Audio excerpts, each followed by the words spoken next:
Hey, good morning, everyone.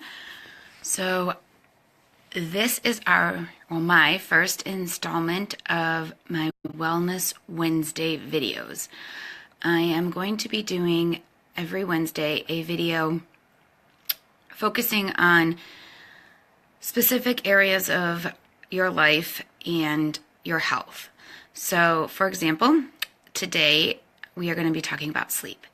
And then I will probably be talking about anxiety and stress in another session, and cardiovascular health, and skin health, and such and such. So every couple weeks will be a different topic.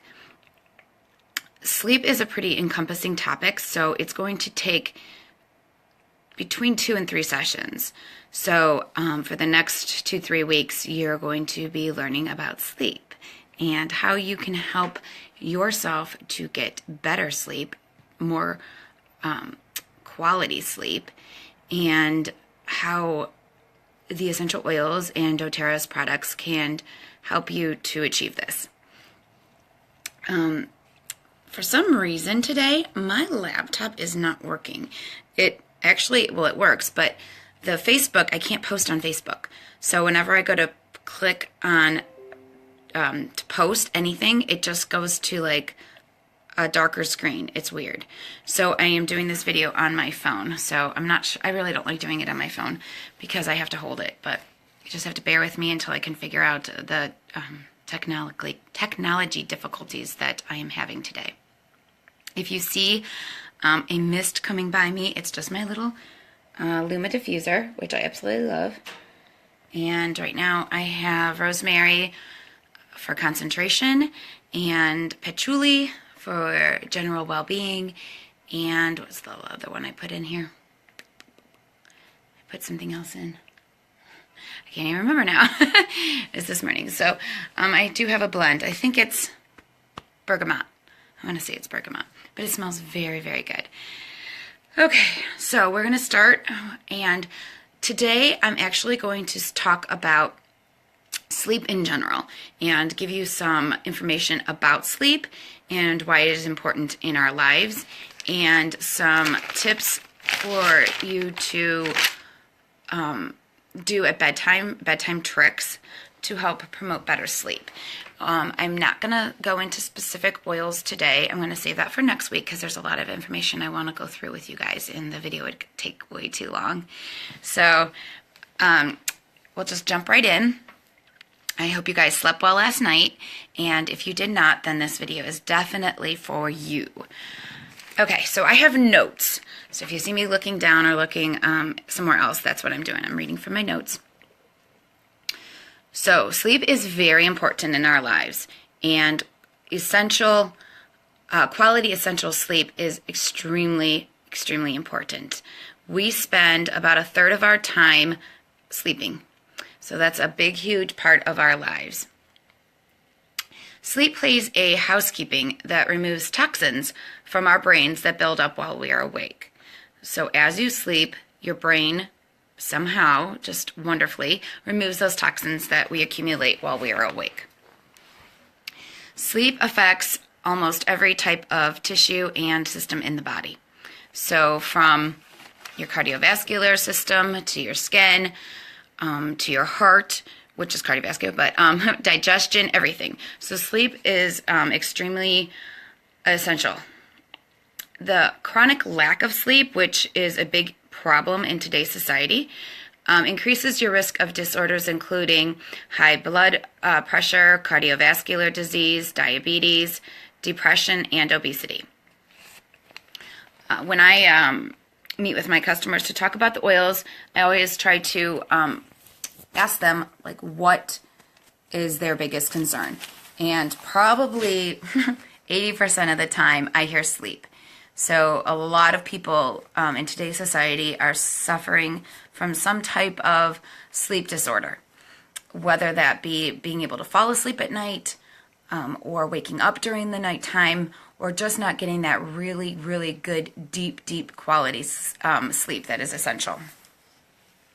So I'm going to talk about the stages of sleep because I did not know all this, and I think it's very beneficial and helpful. So stage 1 is your non-REM sleep. And REM, if you didn't know, is the rapid eye movement. In stage 1, you're changing over from your wakefulness to sleep. It's a very short period of light sleep, probably only a few minutes. Your heartbeat, your eye movements, and your breathing all slow down. Stage 2 is another non-REM sleep, and this period of light sleep happens before you enter into your deep sleep. Everything in your body starts to relax even deeper and further. Your body temperature drops, and your eye movements actually stop. You spend more of repeated sleep cycle in stage 2 than any other stage. So what these stages do is these stages cycle. They don't just happen stage 1 and stage 2 and stage 3. They don't happen in chunks. They actually cycle between the different stages. Okay, step 3 is another non-REM sleep, and this is the deep sleep. So this is the deep sleep you need to feel refreshed and rejuvenated in the morning. It occurs in longer periods during the first half of your night. Your heartbeat and your breathing slow to its lowest levels. It may be even difficult to awaken somebody in this period of their sleep, and this is where your brain waves start to slow down. Stage 4 is actually your REM sleep. So this is the rapid eye movement phase of your sleep. It first occurs about 90 minutes after falling asleep. So when you fall asleep, you'll go through the first 3 stages, you'll cycle through that, and then when you are about 90 minutes into your sleep, you're going to hit stage 4, which is the REM sleep. This is where your eyes move rapidly side to side. Your breathing becomes faster and irregular. Your heartbeat and your blood pressure actually increase to almost the same rate as when you're awake. And it is during REM sleep that most of our dreaming occurs. You can dream in other stages, but this is where most of the dreaming does happen. And I thought this point was very interesting. Your arm and your leg muscles become paralyzed. This is preventing you from acting out your dreams. So I never knew this before, that we're actually somewhat like paralyzed when we are in our REM sleep. As you age, you spend less of your time in REM sleep. So the elderly have less time in REM than younger people, and especially babies have a lot of REM sleep. All right, so those are the stages of sleep, and this is how much typically these are the hours that typically people will need for sleep to function. So it's not the same for everybody. Some people can actually do pretty well on less sleep than others, and some people need a lot more sleep. I know typically for me, I need at least 7 to 8 hours of sleep. I feel much better if I can have 9, but it doesn't always happen. Babies, they need 16 to 18 hours of sleep a day, and of course, you know, babies take lots of naps. And this is where when they're sleeping, their growth is happening and their brain is developing. Children, school-age children and teenagers need about 9.5 hours of sleep. So kids these days are definitely having more difficulty with sleeping, and I'm going to say, which a lot of studies have said, that it's definitely due to electronics. The cell phones, tablets, laptops, and all that kind of thing, all that brightness, especially during right before bed, can really affect our sleep, and especially for children and teenagers. So they really recommend like an hour before going to bed to turning off these things, because that bright light helps to stimulate the brain, which you don't want to do before you sleep. Adults, we need 7 to 9 hours of sleep. But after age 60, this tends to shorten. So just naturally, you tend to sleep less, and you sleep lighter, and there's more interrupted periods during the night of wakefulness. So, and this could be due to, because the elderly, tend to take more prescription medications than at a younger age, and those prescriptions can definitely affect your sleep cycle. So, how many hours of sleep do you guys get a night? Carrie, I see you watching. Hi. And hi, Karen. Sorry I didn't say hi before. Just let me know how many hours do you guys get a night on average? I know Karen's a nurse, so she probably gets a lot less than the rest of us, especially if she works weird shifts and night shifts, huh? I'm not seeing comments, so if you guys are commenting, I'm not seeing it, but it's on my phone, so I'm not sure if they show up really well. And I usually do all my live videos on my laptop. Okay, so now we're going to go into some tricks and tips for bedtime routine to help with sleep. Oh, there's Karen. She says 7. Very good, then. You're right on schedule. These are just some different techniques you can use to help promote a better sleep environment and to help yourself to fall asleep faster. And like I said, I'm not going to focus on the oils today. I'm going to do that next Wednesday. This is just like a general overview, and everything here is pretty generic. So one of the tricks that you can do for bedtime is to stick to a consistent sleep schedule, even on the weekends.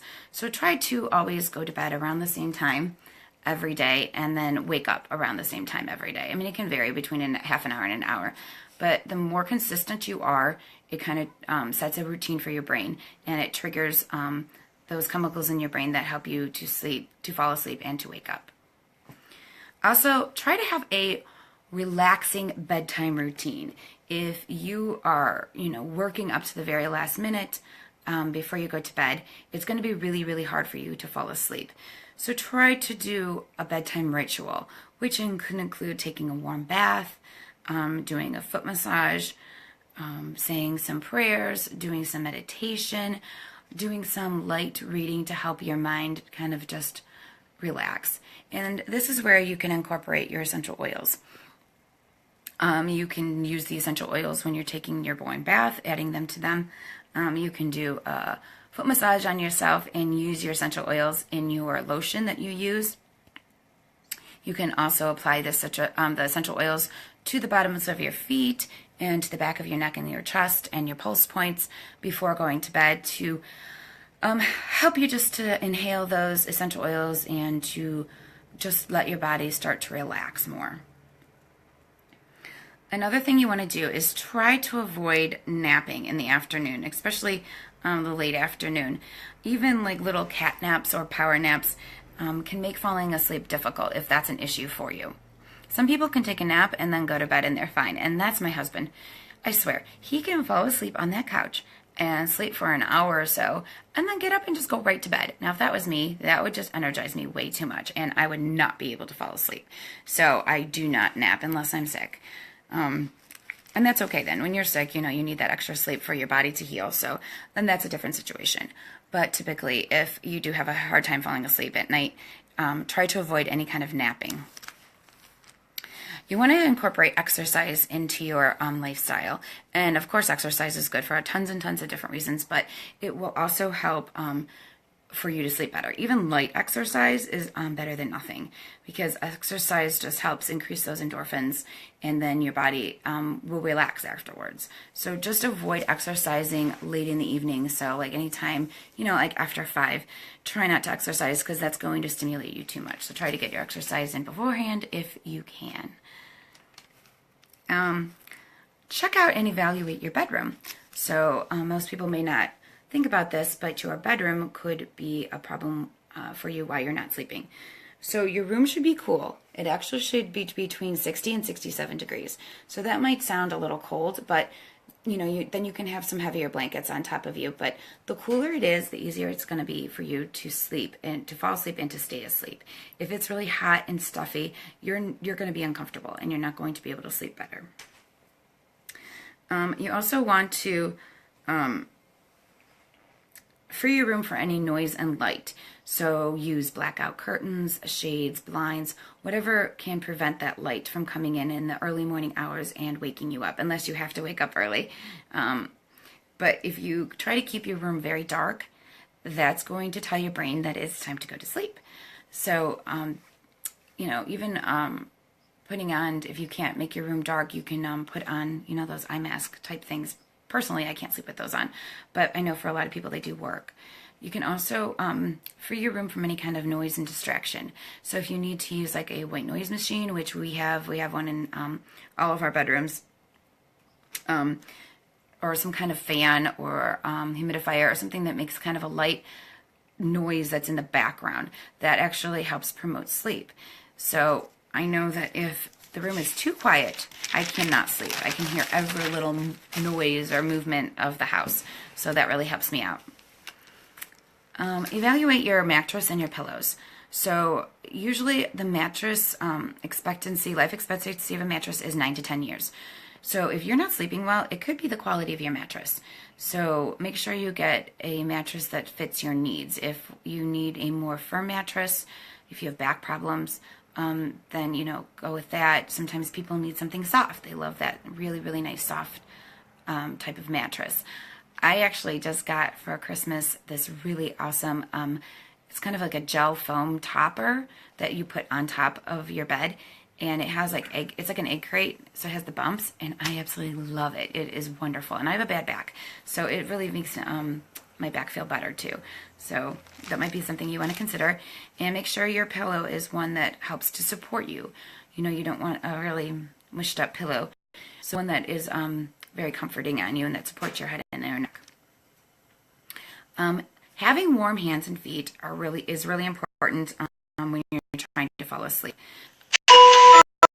Sorry about that. If your feet are cold and your hands are cold, you're not going to be able to fall asleep quickly. Now, I cannot sleep with socks on, but my feet are cold. When I go to bed, I will put the socks on, and somehow I managed to take them off and I don't even realize. I think I used my other foot to push them off. But I know that if I have cold feet, I cannot fall asleep.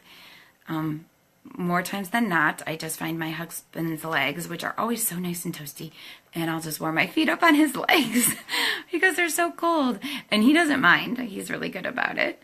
But if you don't have someone to warm your feet on, you might want to think about wearing socks to bed, just to help you to fall asleep. And then you can, hopefully, you push them off if you get too hot. And this is another tip. I already mentioned it earlier, but turning off any kind of devices that have that bright light about an hour before bedtime. So your tablets and your computers and your cell phones and all those things to distract us. If you can do that an hour before bedtime, that's going to help you to benefit and fall asleep quicker.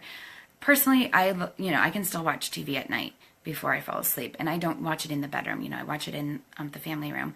But the TV doesn't seem as bright to me as personal devices. So watching TV for us is still okay. But if you really do have a hard time, you might want to even turn off the TV an hour before bedtime and do some of those things that help you to relax, to fall asleep. The bath, the massage, the meditation, some kind of reading, inspirational reading. Another thing, and you probably heard of this one, of course, is to lay off the caffeine by early afternoon. So probably around 3 or 4, stop taking the caffeine, because caffeine is definitely a stimulant. The other thing is, and I probably know you've probably heard this before, is to try and keep your bedroom and your bed reserved only for sleep or sex. So if you only have it for those two things, your brain is going to be conditioned to know that when you go into your bed, it's only for those two things. So you're going to be able to fall asleep faster. If you watch TV in bed and do a lot of reading in bed, that might condition your brain to think that you should be awake when you're in bed. I know that I can read right before bed, and it really helps me to relax. But it's only for maybe 20 minutes to half an hour at the most. I don't spend hours reading in bed, and the only thing that we use the bed for are those two things. So that's something to keep in mind. Another thing is, and I know people are not going to be happy about this part, but try to ban your furry friends from your bedroom. Even their slightest movements can actually wake you up and affect your deep sleep. So even if you're not consciously aware of it, they can actually interfere with your sleep. So we have a hard time with that because our dog wants to sleep in the room with us, but we do not let him on the bed. Or her. Why did I call you a boy? There she is. Come here. Come over here. Say hi. Hurry up. Hurry up. They're waiting. Look. Say hi. This is Moxie. And she's addicted to me, so she won't go to sleep, or she'll cry outside the door if we lock her out. But we don't let her on the bed to sleep, so she sleeps underneath the bed. But the other thing that the pets can do is they have dander. And the dander can trigger allergies if you're susceptible to allergies. So if you have a pet in your bedroom, just their dander can be a distraction, because the allergies can help you or prevent you from sleeping well. So luckily I'm okay. I don't have allergies, but unfortunately my husband does. But he doesn't really seem to have a lot of problems with sleep. He's pretty lucky. Okay, the other thing is, and I think this is a really, really good tip, and it's something that I'm going to try to be doing more often.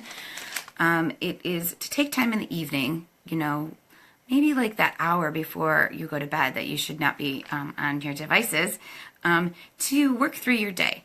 So just kind of think about your day, think about the things that, you wish you would have done differently, or things that you feel regretful for, or that you didn't get done.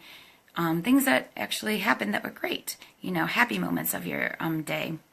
And make a list for tomorrow.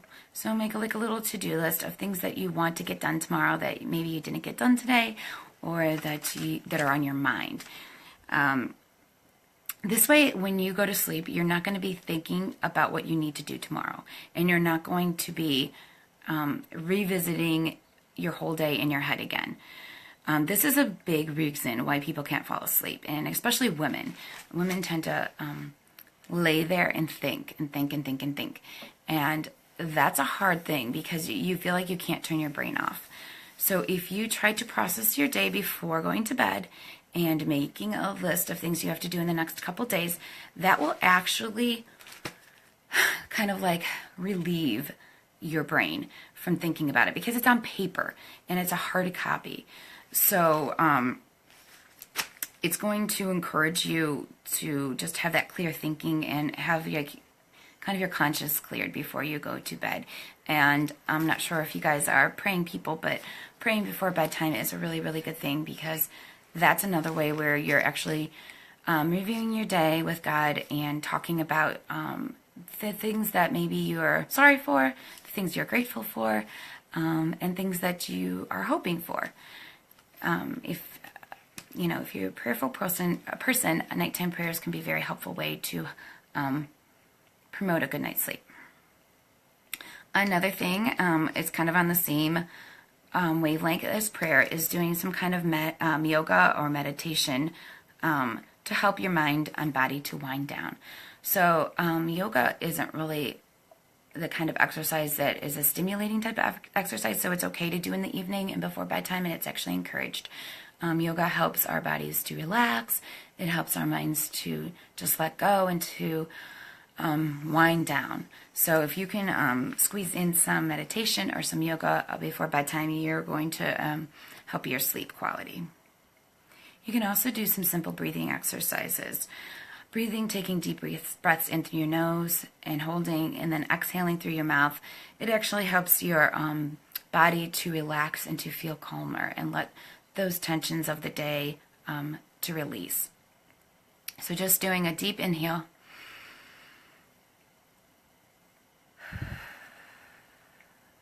And an exhale. And doing that several times before you try to fall asleep can really be beneficial. And you can close your eyes and just concentrate and just kind of like let all that tension go. And that will definitely help your body to relax. Another thing you may want to do is to keep a worry journal. And like I said before, women are the more worry type people in general than men are. So writing down your worries and your racing thoughts will also help clear your mind before bed. So if you are the kind of person that your mind is just constantly going, it's hard to turn off, it's racing, you're worrying too much, you have a lot of anxiety, writing those fears and worries and any of those racing thoughts down on paper is really going to help. Like I said before, it's going to let your mind release those things. And you're going to have that hard copy there so your brain knows it's there and can always return to it. And it releases that so that you can fall asleep. And if you're thinking, oh, I'm just so tired, I just can't write it down. But then you get into bed and your mind is racing. It's not doing you any good to go to bed with all those thoughts on your mind. Another thing is if you just can't fall asleep, or you wake up and then you in the middle of the night and you can't fall back to sleep, and you've tried all these things, just get out of bed. Don't stay in bed. It's just going to be more frustrating for you. So get out of bed and do something that's relaxing, something preferably without bright light, because that's going to trigger your brain to think that you should be awake. Do some very light reading in a dim light, or do some breathing techniques, take a warm bath, just kind of do some gentle stretching and that kind of thing, and then try to go back to sleep. This is another tip that it doesn't actually have to do with going to bed at nighttime, but it's waking up in the morning. So when you wake up in the morning, you want to try to get about 15 minutes of natural sunlight. I know if you live in Cleveland, it's going to be hard because we don't have a lot of days that have sun. So, but even just the daylight will help. Open up your blinds, go by a window, and just kind of get that natural sunlight to your eyes and into your skin. That's going to help reset your biological clock so that your mind wakes up quicker, so that it knows what to do when it's time to go to sleep. Your brain will then learn to shut itself off and let you fall asleep at a more consistent time. A lot of people deal with snoring nowadays. Whether you are the one that is snoring and you're keeping your partner awake, or it's your partner who is snoring and keeping you awake. And I am going to, when I talk about the essential oils for sleep, I'm going to actually focus on some oils that you can use to help snoring. But there's other things that you can do. So you can cut out alcohol. Try to avoid alcohol before bedtime, because that does encourage snoring. Try to sleep on your side, which you probably know that sleeping on your back is a bad thing. I know that it's hard, though, when you're sleeping, to avoid turning onto your back. You may need to use pillows or some kind of thing there to like block you from falling back onto your back. I can give you a little tip about one of the oils that you can use to help snoring, just so that you guys aren't waiting till next week, is if you use the essential oil Breathe that doTERRA has. It is really, really good for snoring. My husband actually has sleep apnea, and he has a CPAP machine. But since he's been using Breathe, he has not had to use his sleep apnea machine, which he's so thankful for. So what he does with the Breathe is he just actually like tips the bottle over and puts it on his finger, and he puts it like right here on his nostrils, and then like on the bridge of his nose. And he says that that really clears up his nose, and I can testify that he has not been snoring, so that is awesome.